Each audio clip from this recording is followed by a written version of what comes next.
Hallelujah. Hallelujah. आइए एक गीत हम लोग मिलके गाएंगे, 287 नंबर। हालेलुया, स्तुति महिमा हमेशा यीशु को देंगे। हालेलुया, स्तुति महिमा हमेशा यीशु मसीह को देंगे। हालेलुया, स्तुति महिमा हमेशा यीशु मसीह को देंगे।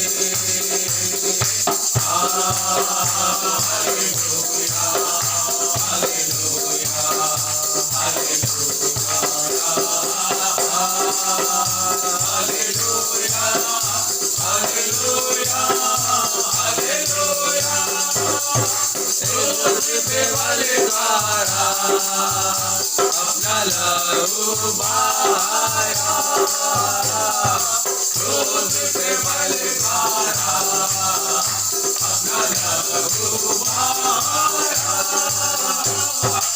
आपको हटाकर पाप ने किया, हमको बचा लिया।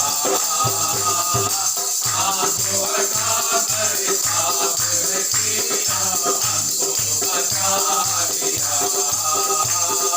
हालेलुया, स्तुति महिमा हमेशा यीशु मसीह को देंगे। हालेलुया, स्तुति महिमा हमेशा यीशु मसीह को देंगे। Hallelujah, hallelujah, hallelujah, hallelujah,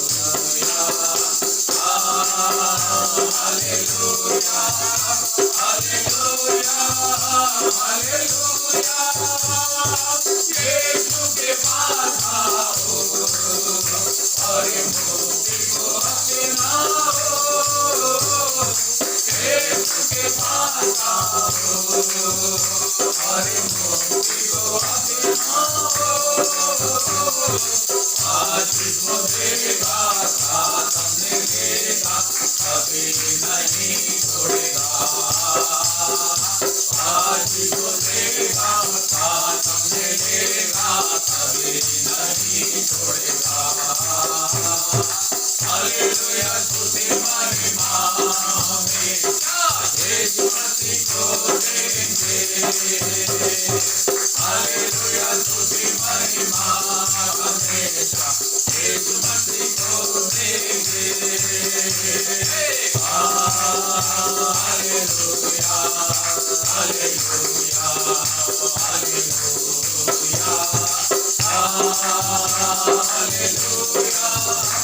hallelujah, hallelujah, hallelujah.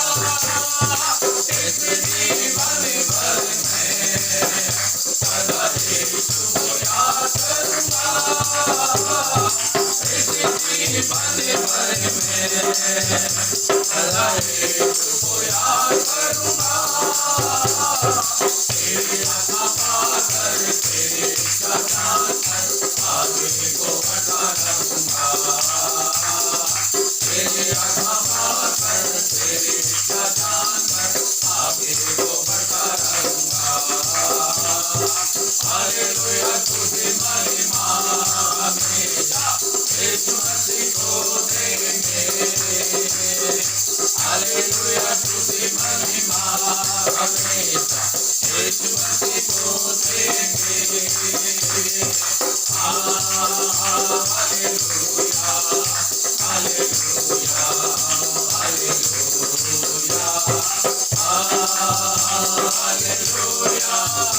Hallelujah, hallelujah, hallelujah.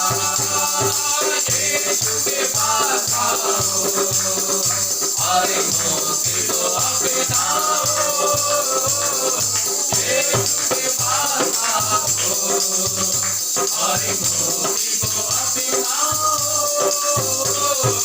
आज को देगा साथ हमने लेगा, कभी नहीं छोड़ेगा। आज को देगा साथ हमने लेगा, कभी नहीं छोड़ेगा। हालेलुया, स्तुति महिमा हमेशा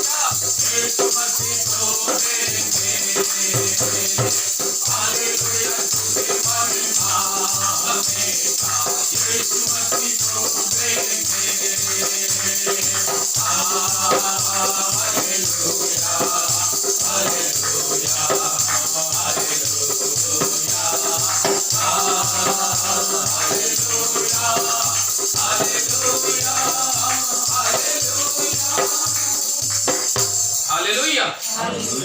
कितना अच्छा गीत का लेखक कहता है कि यीशु के पास आओ और मुक्ति को अपनाओ। यानी कि ये बात सच है कि मेरी और आपकी जिंदगी की हर प्रकार की मुक्ति केवल यीशु मसीह के पास आने से मिलती है। हालेलुया।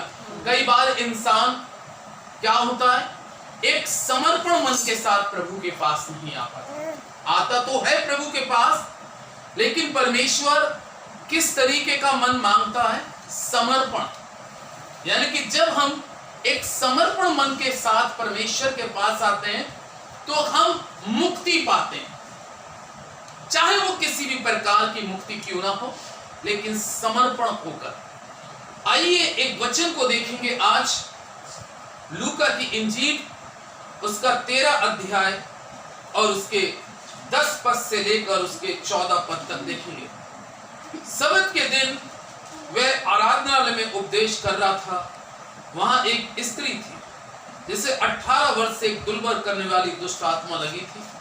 वो कुबड़ी हो गई थी और किसी रीति से सीधी ना हो सकती थी। यीशु ने उसे देखकर कहा, बुलाया और कहा, हे नारी, तू अपनी दुर्बलता से छूट गई। तब उसने उस पर हाथ रखे और वो तुरंत सीधी हो गई और परमेश्वर की बड़ाई करने लगी। इसलिए कि यीशु ने सब्त के दिन उसे अच्छा किया था। आराधना का सरदार रिसियाकर लोगों से कहने लगा, 6 दिन है जिनमें काम करना चाहिए, अतः उन्हीं दिनों में आकर चंगे हो, परंतु सब्त के दिन नहीं।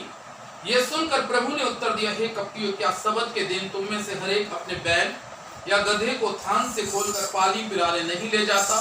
तो क्या उचित ना था ये स्त्री जो अब्राहम की बेटी थी, जिसे शैतान ने 18 वर्ष से बांध रखा था, सब्त के दिन इस बंधन से छुड़ाई जाती? हालेलुया। ये परमेश्वर का वचन है। परमेश्वर इस पर अपनी आशीष दे। जैसा गीत अभी गाया, कितना सुंदर गीत गाया कि यीशु के पास आओ और क्या अपनाओ? मुक्ति को। लेकिन मैंने एक चीज कही कि हमें यीशु मसीह के पास आने के लिए समर्पण होना बहुत जरूरी है। आज वर्तमान समय में हम जगह जगह देखते हैं चर्च खचाखच भरे होते हैं, चर्च खचाखच भरे होते हैं, यहाँ तक कि जगहें भी मिलना इंसान को बहुत सी जगह बहुत मुश्किल होती है। लेकिन प्रभु के लोगों, सबसे बड़ी बात क्या है? समर्पण नहीं है। क्या नहीं है? समर्पण नहीं है। और समर्पण जब नहीं है तो पता है क्या प्रॉब्लम है? मुक्ति नहीं मिल रही, छुटकारा नहीं मिल रहा, गुनाहों से छुटकारा नहीं मिल रहा, पीड़ाओं से छुटकारा नहीं मिल रहा, कर्ज से छुटकारा नहीं मिल रहा, बांझपन से छुटकारा नहीं मिल रहा, शत्रुओं से छुटकारा नहीं मिल रहा। क्यों? क्योंकि प्रभु जैसा जीवन मनुष्य का मांग रहा है, वैसा जीवन आज वर्तमान समय में मनुष्य बना नहीं पा रहा। और जैसी परमेश्वर भक्ति मांग रहा है, वैसी परमेश्वर की उपस्थिति में लोग एक समर्पण होकर उसकी भक्ति आराधना नहीं कर पा रहे। जैसी परमेश्वर सेवा मांग रहा है, उस तरीके से मनुष्य उसकी सेवा को अंजाम नहीं दे पा रहा। और इसी कारण यहां पर जो अभी आपके सामने लूका 13 का जो चैप्टर पढ़ा गया, तो क्या लिखा है कि ये स्त्री कितने वर्ष से थी? 18 वर्ष से। मालूम है किसकी बेटी है? अब्राहम के वंश की। अब आप इस पे अंदाज लगाइए कि अब्राहम के वंश की बेटी किससे बंधी हुई है? दुष्ट आत्मा के बंधन से। इसका मतलब क्या है? क्या ये गिरजाघर नहीं जाती होगी? क्या ये प्रार्थना में शामिल नहीं होती होगी? बाइबल में लिखा है कि जो दुष्ट आत्मा इसके शरीर के अंदर में आ गई थी, इसने, उस दुष्ट आत्मा ने इसके शरीर को आकर कैसा कर दिया था? बेकार कर दिया। कैसी हो गई थी? अभी हमने पढ़ा, कुबड़ी हो गई। अब बताएं, लोग, जितने लोग होते होंगे तो वो इसको किस दृष्टि से देखते होंगे कि ये एक कोई बीमारी है, और इस बीमारी ने इसको क्या कर दिया, कुबड़ा कर दिया। लेकिन हो सकता है इससे पहले ये ऐसे ऐसे चर्चों में गई हो जहां यीशु नहीं था। कहां कौन नहीं था? हाँ, सबसे बड़ी बात है, मैं तो ये नहीं रखता कि चर्च छोटा है या बड़ा है। एक बहुत अच्छे पास्टर ने बहुत अच्छी बात कही एक बार, और मैं उस संदेश को सुन रहा था, तो उन्होंने क्या कहा, मैं तो ये नहीं है कि आपके पास बहुत बड़ी आलीशान बिल्डिंग है, मैं तो इस बात का है अगर आप पेड़ के नीचे भी परमेश्वर की आराधना करने वाले व्यक्ति, अगर यीशु पेड़ के नीचे है तो एक बड़ी बिल्डिंग से बेहतर है कि आप पेड़ के नीचे ही खुदा की क्या करें, आराधना करें, क्योंकि वह यीशु है। हम किससे मुलाकात करने जाते हैं रविवार को, संडे के अंदर में चर्च में किससे मुलाकात करने जाते हैं? यीशु से। अगर मान लीजिए हमारे पास में जैसी भी बिल्डिंग है, खूबसूरत है बड़ी, बट लेकिन बिल्डिंग के अंदर में वहां पर यीशु ही नहीं है, तो हम मुलाकात किससे करने गए? पास्टर से। तो प्रभु यीशु मसीह का प्रेजेंस होना चर्च के अंदर में या पास्टर की लाइफ में बहुत जरूरी है। मिरेकल अगर लाइफ में रुकता है, चंगाई रुकती है, ब्लेसिंग रुकती है, छुटकारा रुकता है, तो कारण यह है कि हम जहां पर पहुंच रहे हैं वहां कौन नहीं है? प्रभु यीशु नहीं है। और प्रभु यीशु मसीह इस कारणवश नहीं है क्योंकि हमारे बुरे कामों के कारण यीशु हमारी जिंदगी से क्या हो चुका है? दूर हो चुका है। बिल्डिंग है लेकिन यीशु नहीं है। हालेलुया। मैं सोचता हूं ये अब्राहम की बेटी है, तो ऐसा नहीं है, एक पारिवारिक मसीही लड़की है। पारिवारिक कैसी बेटी है? अब्राहम के वंश में कौन है? परमेश्वर के लोग, खुदा के लोग। लेकिन खुदा के लोगों के अंदर में भी क्या पाया जा रहा है? अभी हमने पढ़ा, क्या पाई गई? बंधन से बंधी थी। काय के बंधन से? दुष्ट आत्मा के बंधन से गई थी। तो मैं ये सोचता हूं कि ये बहुत बड़े बड़े चर्चों में भी गई होगी, डेफिनेट गई होगी, लेकिन जिन चर्चों में गई होगी या जिन याजकों के सामने खड़ी होगी वहां यीशु नहीं था। इसीलिए कितने साल गुजर गए? इसीलिए तो कितने साल गुजर गए? इसका मतलब ये उससे पहले जिन जगह पे गई होगी तो वहां पर यीशु मसीह नहीं था, परमेश्वर की प्रेजेंस नहीं थी। लोगों के बीच में ये जाती होगी क्योंकि वहां का शायद याजक भी समर्पण नहीं होगा और कांग्रीगेशन भी समर्पण प्रभु के लिए नहीं थी, इसलिए इसके जीवन में कोई मौजज़ा नहीं हुआ, कोई आश्चर्य कर्म नहीं हुआ। पीड़ा इसकी जिंदगी के दिन प्रतिदिन बढ़ती गई और इस पीड़ा ने इसका रूपांतरण जो किया, उसका रूपांतरण क्या हो गया? ये कुबड़ी हो गई। अब जब किसी याजक के पास जाती होगी तो याजक क्या, तो अरे ये तो तेरी कैसी बीमारी है, ये तो पुरानी बीमारी है। ऐसा नहीं है, बहुत सी याजकों से दुआ कराई होगी लेकिन ठीक नहीं हुई। लेकिन एक दिन बाइबल इस प्रकार से कहती है 18 वर्ष के बाद में जहां पर यीशु था वहां पहुंची है। हालेलुया। जहां पर यीशु था वहां पर पहुंची। तभी तो लिखा क्योंकि वहां पर यीशु मसीह था, आराधनालय के अंदर में जहां यीशु था। हमें सबसे पहली चीज है आराधनालय भी वो देखना है कि जहां पर यीशु है भी या नहीं। बात पॉइंट वाली। पेड़ के नीचे भी मैंने एक एग्जाम्पल दिया कि अगर पेड़ के नीचे भी प्रभु यीशु मसीह है तो आपको पेड़ पे बैठ के आराधना कर ले, छुटकारा मिल जाएगा। जकई पेड़ पे ही बैठा था और पेड़ के ही नीचे से आवाज उसके पास में आ गई थी। हालेलुया।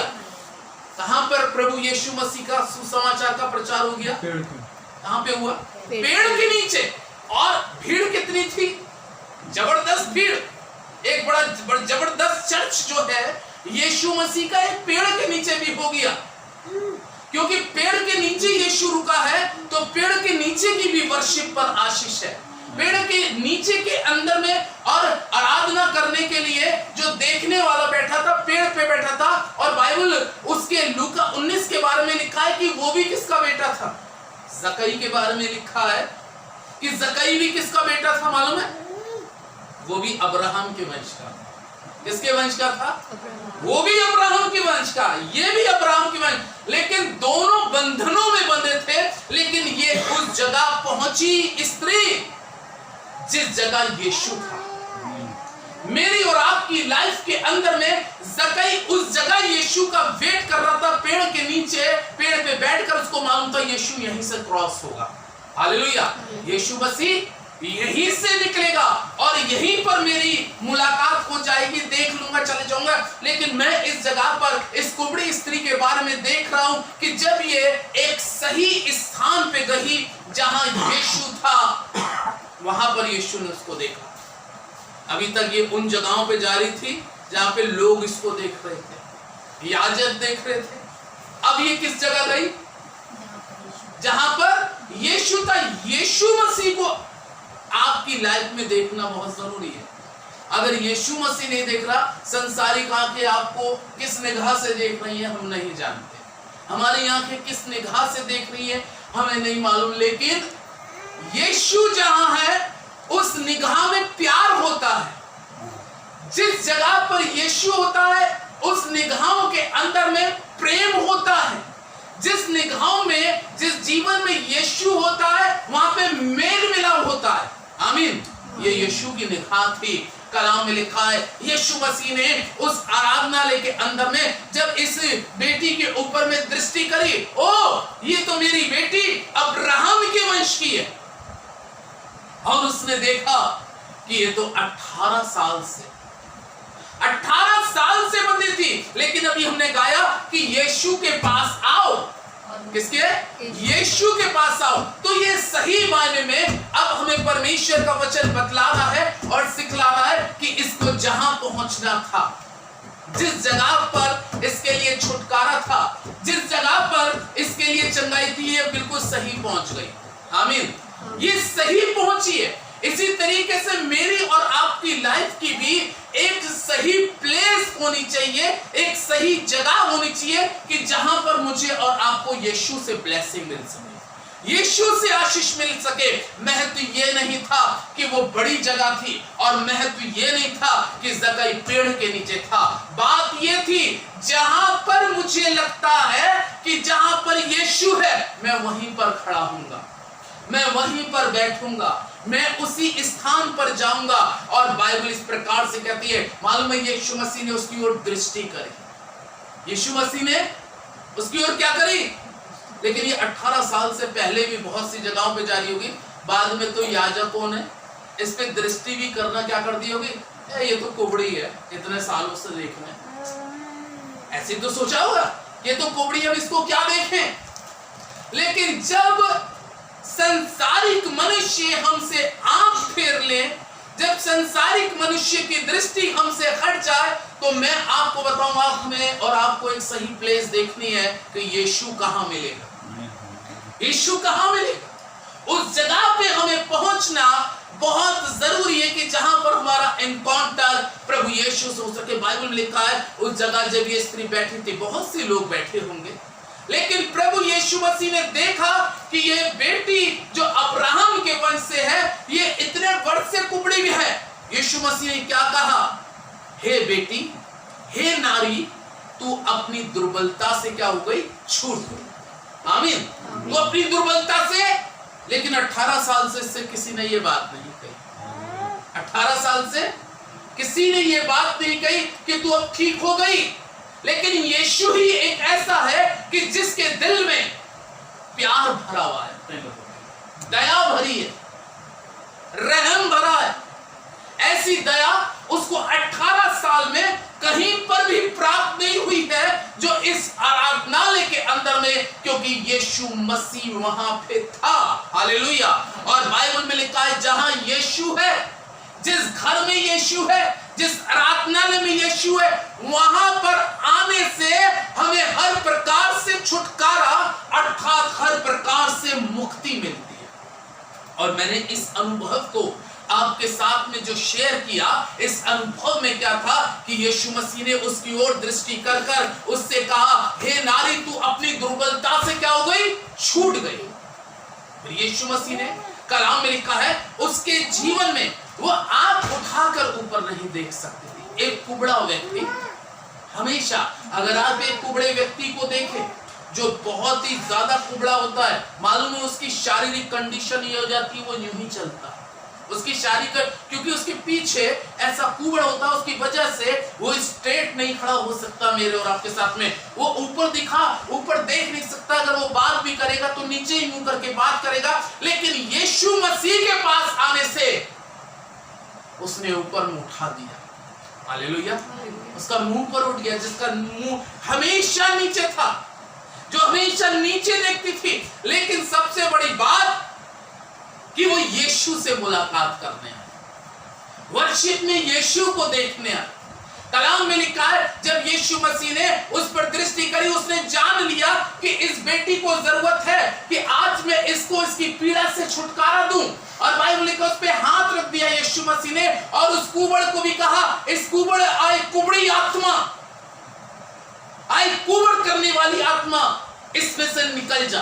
और बाइबल में लिखा है कि वो दुष्ट आत्मा उसके अंदर से निकल गई। और वचन में लिखा है कि जो उसका कुबड़ था वो उसी समय चंगा हो गया। लेकिन ये बात तो बहुत अच्छा हुआ कि कोई इतनी बड़ी पीड़ा से, कोई इतने बड़े कष्ट से, जो 18 साल से उस स्त्री के जीवन में चल रहा था, उससे छुटकारा पा गया। ये तो बहुत अच्छा हुआ कि खुदावन यीशु मसीह के पास आने से हमें मुक्ति, चंगाई, क्षमा, आशीष, हर चीज मिलती है। लेकिन वहां पर जहां यीशु, इसके बाद में मालूम क्या हुआ कि आराधनालय का, नीचे क्या पड़ा भी, आराधनालय का सरदार रिसियाने लगा।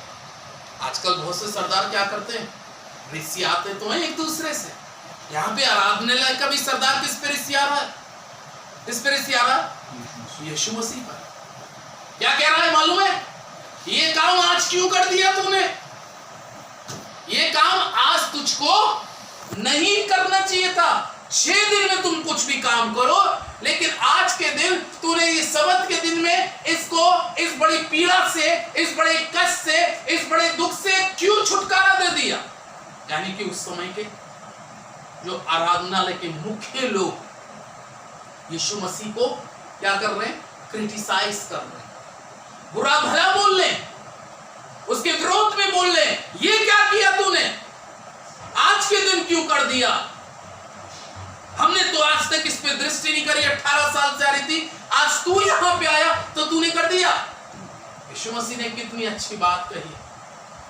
क्या तुम में से किसी का गधा या बैल भूखा हो आज के दिन, तो क्या उसको खाना नहीं खिलाओगे? और यदि कोई तुम्हारा बैल या गधा गड्ढे में गिर जाए तो क्या आज के दिन नहीं निकालोगे? यीशु मसीह ने कितनी अच्छी बात कही। ये मेरी बेटी जो अब्राहम के वंश से थी, 18 साल से इस पीड़ा में पड़ी थी और तुम लोग देखते थे, लेकिन तुमने तरस नहीं खाया। तुमने इसको 18 साल बस इसी बात में अटके रहे कि आज का दिन तो काय का है, सब्त का दिन है। 18 साल निकाल दिए केवल इसी बात को लेके कि सब्त का दिन है, सब्त का दिन है, और 18 साल तुमने इसको इस कंडीशन में रहने दिया। अगर तुम मुझसे प्रार्थना करते तो क्या मैं इसको चंगा नहीं करता? कभी तुमने इसमें 7वें दिन को, सब्त के दिन में इसकी चंगाई के लिए मुझसे निवेदन या मेरे पिता के आगे कोई आंसू नहीं बहाए? और मेरे पिता ही ने मुझे आज इस आराधनालय में भेजा, आज इस जगह पे भेजा कि जा, आज तुझे इस जगह जाना है, क्योंकि सर इस आराधनालय के मुख्य लोग तो रिसियाते हैं इसकी तकलीफ को देख के, इसकी पीड़ा को देख के, और वो कहती भी होगी, हे प्रभु के दास मेरे लिए प्रार्थना। आज के दिन नहीं होगी भाई, आज के दिन नहीं होगी तो कौन से दिन होगी? 6 दिन तो बंद है। जिस दिन की ब्लेसिंग का दिन, निर्गमन की पुस्तक कहती है कि 7वां दिन उसने आशीष का दिन ठहराया, पवित्र ठहराया, उस दिन तो सरदार कलाम क्या कह रहा है? मुख्य उससे कह रहे हैं आज के दिन नहीं होगा तो कौन से दिन होगा? वो इंतजार कर रही है कौन सा दिन मेरी जिंदगी में आएगा कि इस आराधनालय का सरदार, इस आराधनालय के मुख्य लोग मेरी पीड़ा को समझेंगे, मेरी पीड़ा को, मेरी कष्ट को, मेरे परेशानी को कोई समझने वाला नहीं। लेकिन जिस दिन यीशु आ गया उस आराधनालय में, हालेलुया, जिस दिन यीशु आया उस दिन वहां पर आकर सारी चीजों को बदलाव हुआ है, सारी चीजों में परिवर्तन हुआ। हालांकि उस परिवर्तन के अंदर में यीशु को बहुत सी आलोचनाएं झेलनी पड़ी। उस परिवर्तन में यीशु को क्रिटिसाइज भरे शब्द सुनने पड़े। आज क्यों कर दिया तूने? कलाम क्या कह रहा है? उस आराधनालय का सरदार उस पे क्या कर रहा था? रिसिया कर कहने लगा, ये काम तो 6 दिन के हैं, आज के दिन ये काम क्यों किया? तो यीशु मसीह ने कहा, तुम में से अगर किसी का घोड़ा, गधा, बैल अगर कुएं में गिर जाए आज के दिन, क्या तुम उसको नहीं निकालोगे? ये तो मेरी बेटी है जो अब्राहम के वंश से है, जिसको 18 साल से दुष्ट आत्मा ने पीड़ित कर रखा है, इस पर तुमने दृष्टि नहीं करी। लेकिन आज मेरे पिता ने मुझे इस जगह पर इसलिए भेजा है कि तू जा और अब्राहम की इस बेटी पर तू तरस खा और इसको इस बंधन से छुटकारा दे दे, क्योंकि आज ये आराधनालय में आएगी और तेरा यहाँ पे आना बहुत जरूरी है प्रभु के लोगों। इसलिए गीत का लेखक कहता है, यीशु के पास आओ और मुक्ति को अपनाओ। बड़े ईमान के साथ, बड़े विश्वास के साथ जब हम यीशु के पास आते हैं, मैंने पहले कहा महत्व इस बात का नहीं है आराधनालय छोटी थी। अगर लूका 19 का मैं रेफरेंस दूं तो कलाम में लिखा है, जक्कई की क्या इच्छा थी? यही तो इच्छा थी कि मैं परमेश्वर के पुत्र प्रभु यीशु को देख सकूं। देखने के लिए वो कहां बैठा? पेड़ पे बैठा, पेड़ पे इंतजार कर रहा है। देखिए, प्रार्थना करने के लिए कोई ऐसी आप प्लेस ना देखें कि बहुत आलीशान आपकी कालीन होनी चाहिए या बहुत आलीशान कुर्सी होनी चाहिए, उस पे बैठ के ही मुझे यीशु दिखेगा। बात यह है, मन आपका अच्छा आलीशान होना चाहिए, मन आपका खूबसूरत होना चाहिए, मन निर्दोष होना चाहिए।